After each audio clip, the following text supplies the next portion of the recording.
Hi mga Marikoy, may isi-share ako sa inyo ng DIY deodorant. So, murang-mura lang ito at hindi na mamamahaw ang inyong kilikili. So, kailangan lang natin ng kalamansi, tawas, at saka tubig guys. Tubig at saka ng lagayan. Yung lagayan ay doon lang natin ihahalo yun mga Marikoy ah. Pipigain na natin ang kalamansi. Yan. Pigalan ang piga.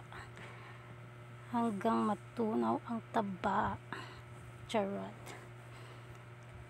Ayan mga Marikoy, mabisa yan. Pampawala ng putok.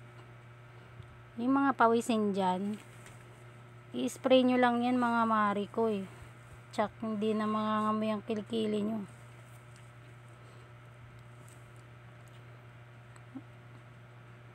Lagay nyo yung tawas. Yan, lagyan nyo ng tawas yan mga Marikoy. Tapos, haluin nyo na yan. Lagyan nyo ng tubig pala muna. Yan. Tapos, haluin nyo lang guys.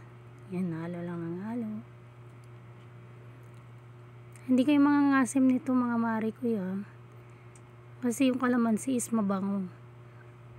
So may tawas naman tayo. So hindi mangangamoy asim. Yan. Nagdagan natin ng tubig guys. Medyo kasi yan. Kunti lang nalagay ko. Yan.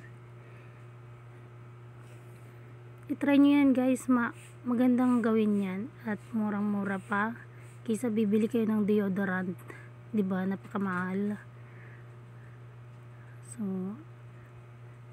pagkatapos niyo maligo, i-spray nyo lang yan.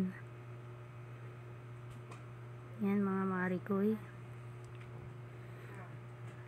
Pag nahalo nyo na yan at natunaw na yung tawas, pwede nyo na siyang isalin sa bottle spray or spray bottle. Yan mga Marikoy.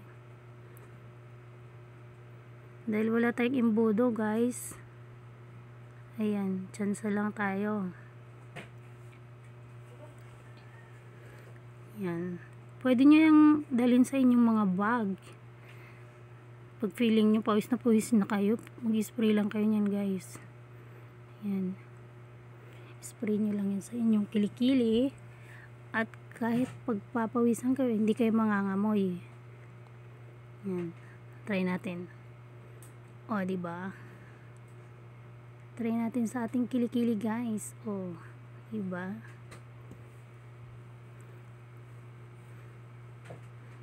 Nandiyan kasi yung anak ko guys. Kaya natatawa ako.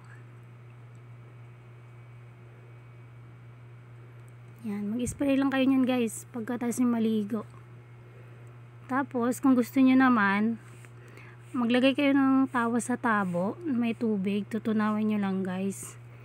Tapos, pagtapos nyo maligo, ayun yung ilalas na ibubuhos nyo sa katawan, para hindi yung katawan nyo, kahit pagpapawisan, hindi kayo mangangamoy pawis.